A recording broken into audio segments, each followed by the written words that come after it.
va bien. Alors, les rimes dans la poésie. Alors, les rimes dans la poésie sont des sons, comme les notes de musique. Do, do, do, ré, ré, ré, voilà. Alors, là, le son de la rime se situe toujours à la fin d'un vers. D'accord?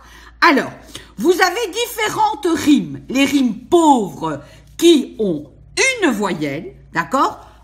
On va retenir dans la pauvre 1, il y a une voyelle. Exemple, on entend le son E, qui peut s'écrire E, ou ES, ou etc. On va dire le vers, hop, on fait un vers, et la rime de la fin du mot, de la fin du vers, sera E, comme aimer. Et comme il y a une répétition, donc c'est bien ça la rime, une répétition, eh bien la répétition sera E, donc on va dire aimer, abîmer. Alors, dans les suffisantes, vous avez 2. Vous retenez le chiffre 2. Vous avez la voyelle plus la consonne ou la consonne plus la voyelle. Exemple, dans le son al, vous entendez le A et le L. Donc, vous avez par exemple amical. Voilà, on entend cal, A, L.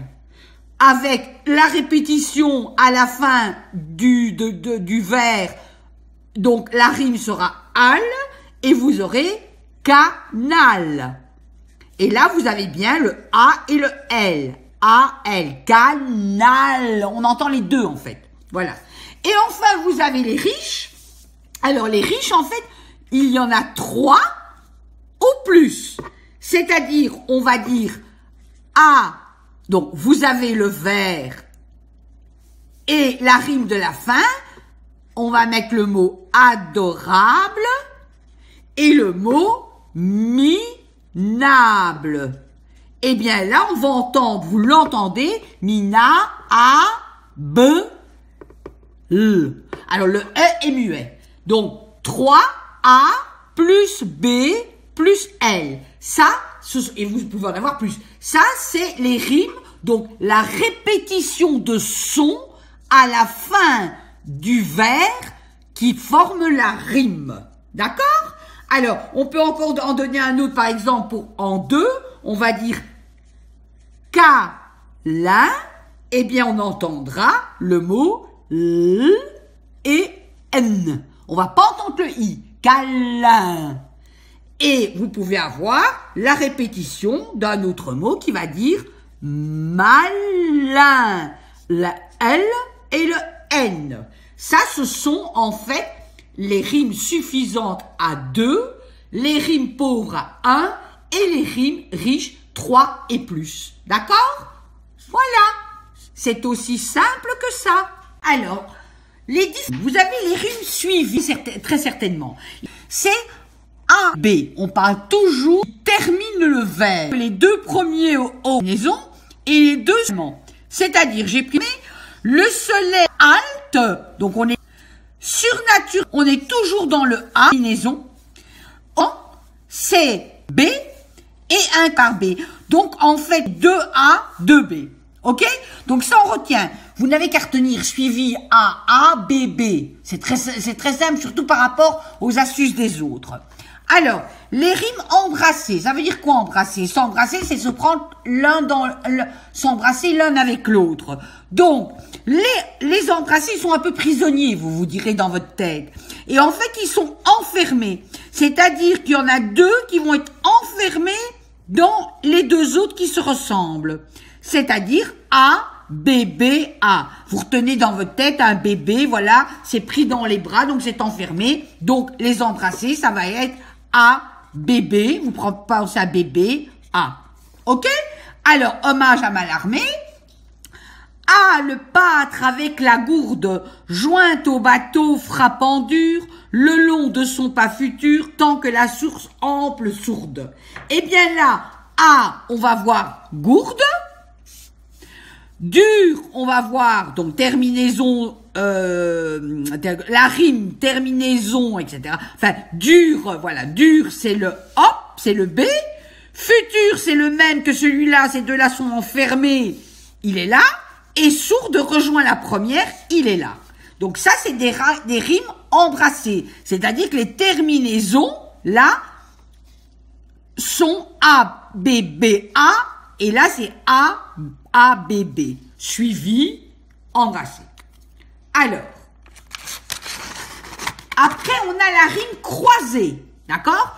En fait, croisée, c'est bien hop et hop. D'accord? Donc, elles vont être alternées. Donc, croisée, vous pensez à alterner, c'est-à-dire A, B, A, B. Alors, le vitrier, toujours de Mallarmé. Voilà, c'est l'auteur. Le pur soleil qui remise A. Trop d'éclat pour l'étrier B. Haute éblouit sa chemise A. Répétition. On alterne. Et sur le dos du vitrier, il est là, B. Donc, on voit bien qu'on alterne. Celui-là est avec 1, 2, 2. Où vous mettez A, B, A, B. À la rigueur, ils auraient peut-être même mieux de mettre 1, 2, 1, 2 pour comprendre, ça fait 1212, ça sera le croisé.